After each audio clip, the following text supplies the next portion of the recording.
Hi, I'm Nicola McKenzie, founder, mortgage and insurance specialist here at DM Mortgages. And in today's video, I will be explaining what insurances you should be considering if you live in a rented property. So to find out more, stay tuned.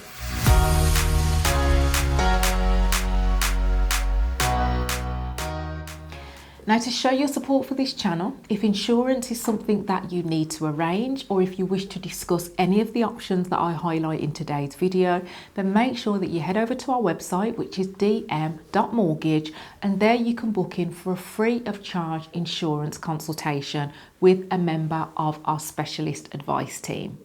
A statistic for you, shockingly over 50% of tenants have contents insurance. So a lot of the time, tenants recognise the risk of loss due to fire or burglary. Yet according to the Office of National Statistics, the chances of being robbed in the UK are 0.3%, while government figures say that the chances of a long-term sickness are 10 times higher. Now let's say that you're a single person and you earn £50,000 a year and you lost your income because of, say, ill health. The weekly rate of statutory sick pay in 2022 is £99.35 a week, which you might be entitled to for up to 28 weeks. Now, you may be eligible for other state benefits, but the absolute maximum since the benefits cap was introduced for a single person is £15,410 per year if you live in London and £13,400 per year if you live outside of London. Now, that's assuming that you are claiming every single benefit that you're entitled to, and it also depends on how much you have in savings and other factors which may further reduce those numbers. So the point I'm trying to make here, guys, is that whilst we live in a country where, yes, government benefits can support us to an extent if we lose our income, that support is not going to match your salary in most cases. The benefit system is not designed for that. Now, many renters may be unaware that the same kinds of protection products that are used by those that take out a mortgage are applicable to those that rent a property. Not being a homeowner does not take away the need to protect your finances.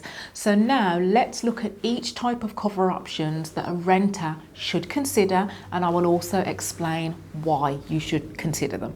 Let's talk about income protection. Income protection is often the most important type of cover for renters to consider. Not in all cases, because of course it depends on your individual situation, but in many cases it is crucial to people whether you rent or own a property, because if you earn an income, that income usually needs to be protected. Now, income protection is essentially private sick pay.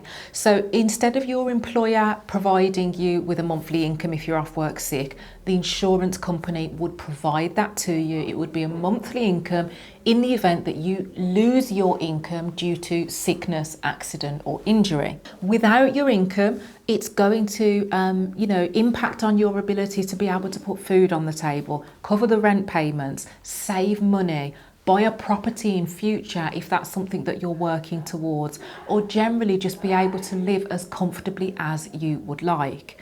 And also, you might be thinking, well, I've already got sick pay from my employer, but I have never come across any employer that is going to pay somebody indefinitely with income if they were off work sick. So even if you have sick pay, let's say that sick pay is 3 months or even 6 months, if you have an illness, there are still plenty of illnesses that are going to see you off work longer than, say, 6 months. So with the good news there is that if you did take out an income protection policy and you have sick pay from your employer, then you would basically have a longer, what we call a wait period, that applies to an income protection policy. So you wouldn't need protection for the first 6 months. If you get 6 months full pay, you would ask the insurer to pay the benefit out after 6 months. And what that does is actually reduces the cost of the income protection cover. So to say that we sometimes get people say we're going to look at it and wait until we find a property. As far as I'm concerned, that's just an excuse to avoid the need. But the need is no different in many cases because, like I say, rent often exceeds mortgage repayments. Hence why the importance is no less just because you are in a rented property. Now next, let's talk about critical illness cover. Now, how critical illness works is basically if you had a critical illness, so that is usually things like cancer, stroke, heart attack, then you would get a lump sum of money pay out to you that can be particularly useful to help aid your recovery and cover the expenses that are involved with getting better after you have such a serious illness. So it could help you to pay the bills or to consider private treatment options or anything that you see fit as to how you wish to spend those funds. Now, critical illness is designed to complement income protection, not necessarily replace it, because income protection will cover you for generally speaking, again, this depends on the quality of the insurer, which is why it's important to get advice, but there are many income protection options that will pay out for any sickness. So that could be a bad back, but it could also be cancer, whereas critical illness is obviously only for those things that are critical. So if you had cancer, for example, you could get a lump sum of money payouts to you. But why I say it's usually complementary to income protection is because that lump sum of money would help you cover immediate costs. So that could be private treatment, for example, adapting the home if it was a physical critical illness that you had. And then the income protection would usually be designed to cover those monthly expenses. So most people would usually consider having the two together, but of course that is dependent on cost and other factors. Now again, just highlighting the point, a critical illness is financially going to affect most people, irrespective of whether you're paying a mortgage or paying rent. A critical illness is going to disrupt your life significantly.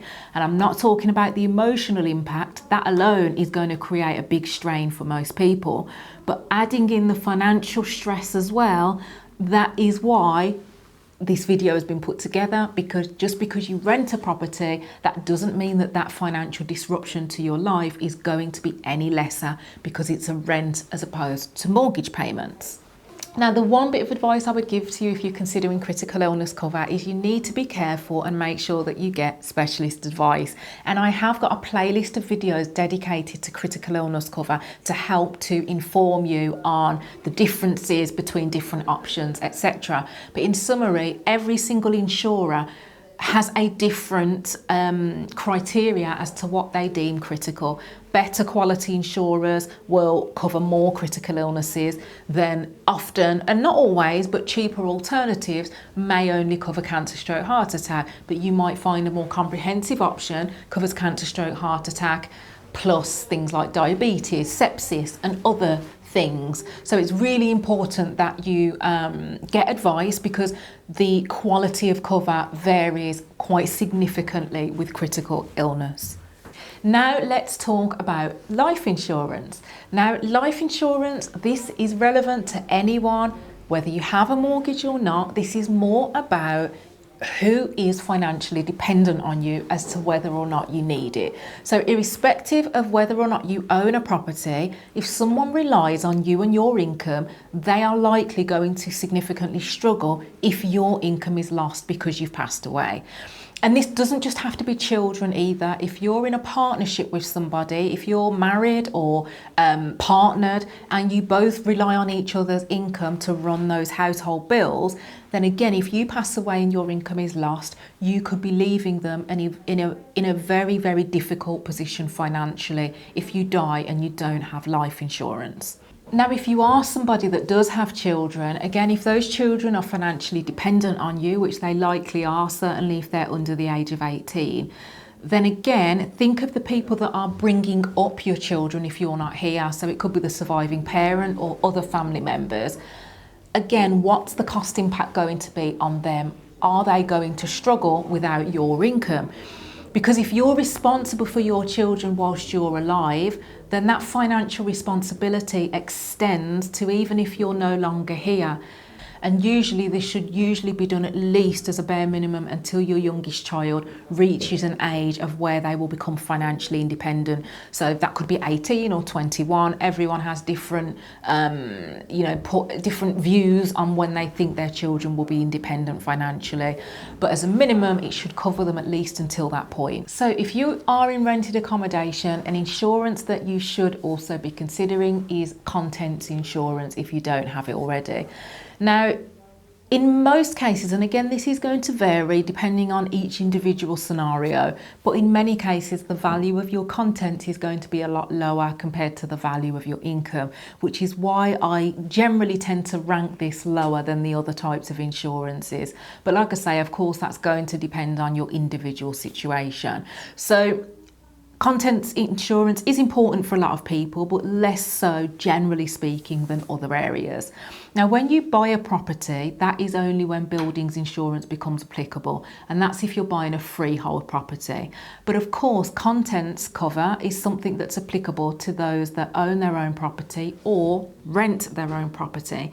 So if you value your belongings and you would want them to be replaced in the event of a fire, a burglary, or a flood, for example, then you should have contents cover in place.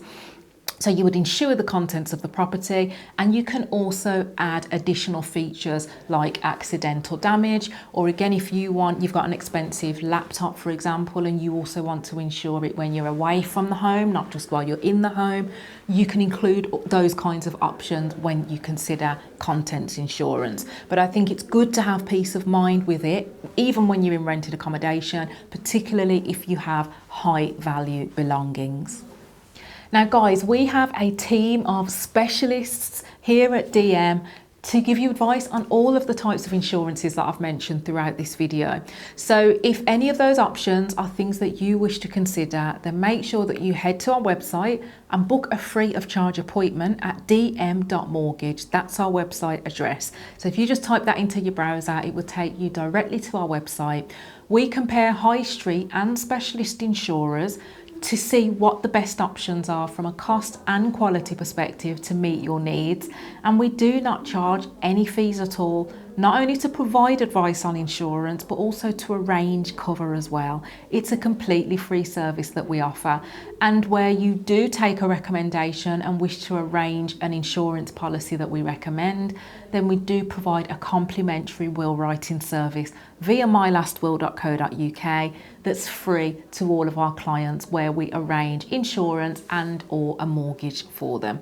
So I hope that video has been useful. If it has, then make sure you subscribe to the channel, hit the notification bell so that you never miss any future uploads, and I'll look forward to seeing you in the next video.